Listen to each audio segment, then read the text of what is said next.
Ar valstybė turi įsiklausyti į šeimų, ilgus metus nesėkmingai bandančių susilaukti vaikų problemas?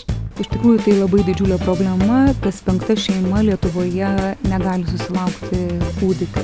Ne tik Lietuvoje, iš tikrųjų, tai yra viso pasaulio problema ir mokslininkai yra spėję dėl daugybės priežasčių, tiesiog žmonija pakliuvo į tokią sudėtingą situaciją.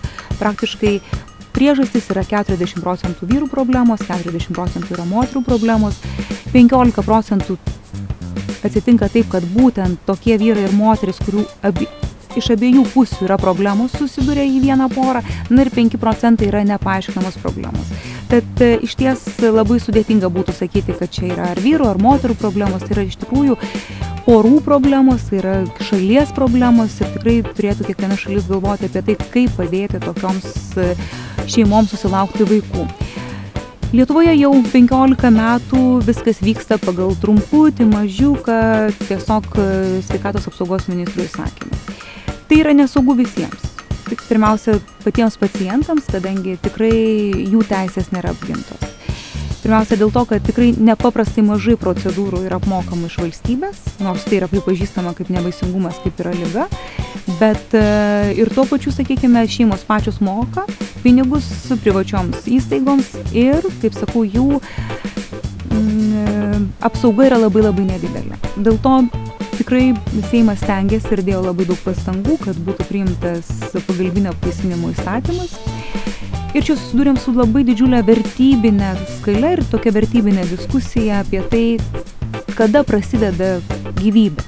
Tai yra, ar gyvybė prasideda tada, kada ji tik užsimezga, tai yra nuo pirmos sekundės, ar gyvybė atsiranda tada, kada žmogus jau vaisius jau galėtų pats išgyventi atskirtas nuo motinos, ar gyvybė atsiranda tada, kada vaikas pagimdomas. Tai yra daugybė filosofinių klausimų, kur matyt niekas nesugebėtų nei jokioj pasaulio šalyje ir nei joks filosofas atsakyti vienareikšmiškai į šį klausimą.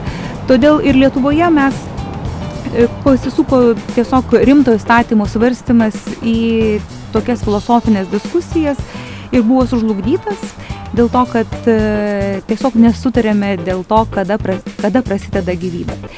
O tai, ką aš, kaip sveikatos komiteto narė ir kaip žmogus atsakingas už šio įstatymo rengimą, norėjau įteisinti, tai tik tai, kas yra šiuo metu. Tai yra nieko daugiau ir tai yra tiesiog nei kažkokios tai donorystės, nei spermos bankų, nei panašių dalykų, tik tai, kas šiandien egzistuoja, tik tai pagal labai aiškias sąlygas. Tai yra labai aiškiai apibrėžiant, kiek galima kiaušialąsčių paimti, kiek jų galima apvaisinti, kiek jų galima užšaldyti, kiek jų galima perdėti moteriai į gimdą, kiek jų galima atidėti kitam kartui, kiek laiko galima laikyti.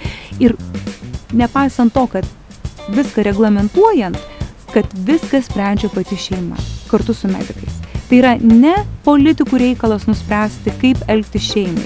Ir jeigu kažkokia šeima mano, kad ji galvodama tiek apie finansinius, tiek apie moters sveikatos ypatumus, kadangi kiekviena invazija ir kiekvienas bandymas pastoti yra nepaprastai didžiulė invazija į moters organizmą, tai tiesiog kiekviena šeima įvertinusi savo galimybės ir savo, tiesiog filosofiją, jeigu ta šeima nusprendė, kad ji sutinka užšaldyti dalį apvaisintų ląstelių, tuomet tai yra jos tos šeimos sprendimas.